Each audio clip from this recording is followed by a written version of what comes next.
Hello दोस्तों, कैसे हैं आप सब लोग। आशा करती हूँ अच्छे होंगे। हमारी आज की कहानी का नाम है किस्मत। अरे क्या बताऊँ, हमारी तो किस्मत ही खराब निकली। तुमने कहा भी था, पर पता नहीं क्या मेरी हिम्मत मारी गई थी जो मैंने इतनी जल्दबाजी की। अब देखो, सचिन की सरकारी नौकरी हो गई और अब किसी से रिश्ते की बात करते तो सुंदर लड़की भी मिलती, साथ ही कितना दान दहेज लेकर आती। प्रीति रसोई से चाय नाश्ता लेकर जैसे ही सासू माँ के कमरे की तरफ बढ़ी, तभी सासू माँ और उनकी सहेली, जो उनसे काफी दिनों बाद मिलने आई थी, उन दोनों की बातें प्रीति के कानों तक भी जा पहुंची। बातों को अनसुना करके प्रीति चाय नाश्ता लेकर जैसे ही कमरे में दाखिल हुई, उन्होंने झट से बात बदल दी। प्रीति चुपचाप वहां से निकल गई। अभी सिर्फ 6 महीने पहले ही तो नई नवेली प्रीति सचिन के साथ 7 फेरे लेकर उसके घर में आई थी। कितने खुश थे सब लोग। सासू माँ ने भी कितने चाव से उसका स्वागत किया था।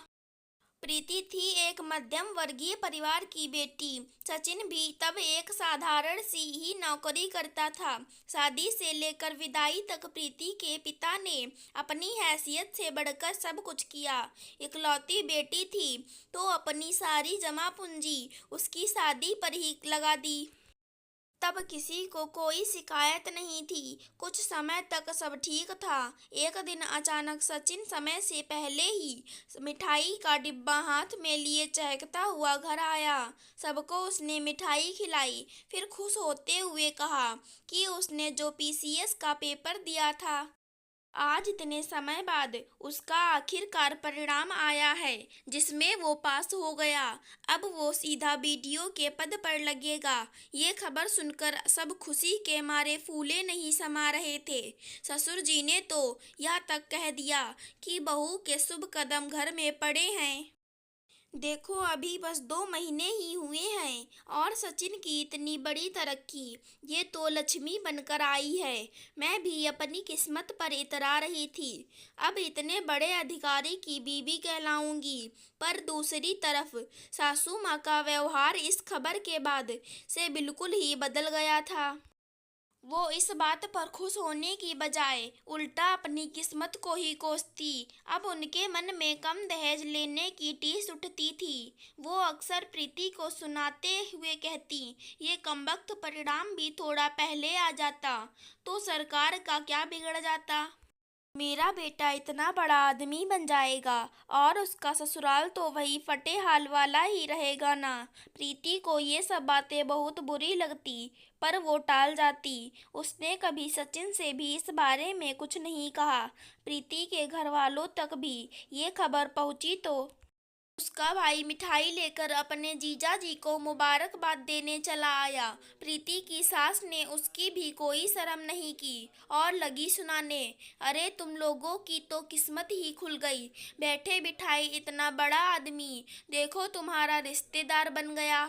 वो तो तुम्हारी बहन की किस्मत अच्छी थी जो बिना दहेज के इतने बड़े घर में बहू बनकर आ गई, वरना आजकल तो सरकारी नौकरी वालों को कम से कम 20-25 लाख तो लोग खुशी खुशी दे देते हैं। प्रीति का भाई कुछ बोलता कि तभी प्रीति ने उसे आंख दिखाकर चुप रहने का इशारा कर दिया। लेकिन सासू माँ का उपदेश चालू था। उन्हें तो इस बात की भी खबर नहीं हुई कि सचिन आ गए थे और उनके पीछे ही खड़े उनकी सारी बातें सुन रहे थे।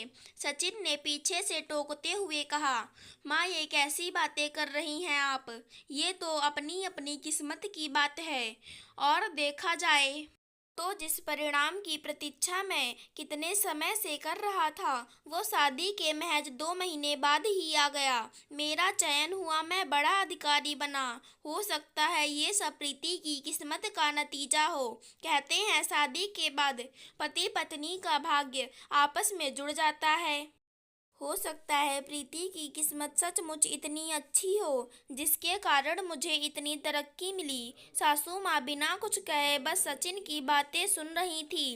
मन ही मन वो शायद सहमत भी होंगी, पर मुझे अपने सचिन पर बड़ा गर्व भी महसूस हो रहा था।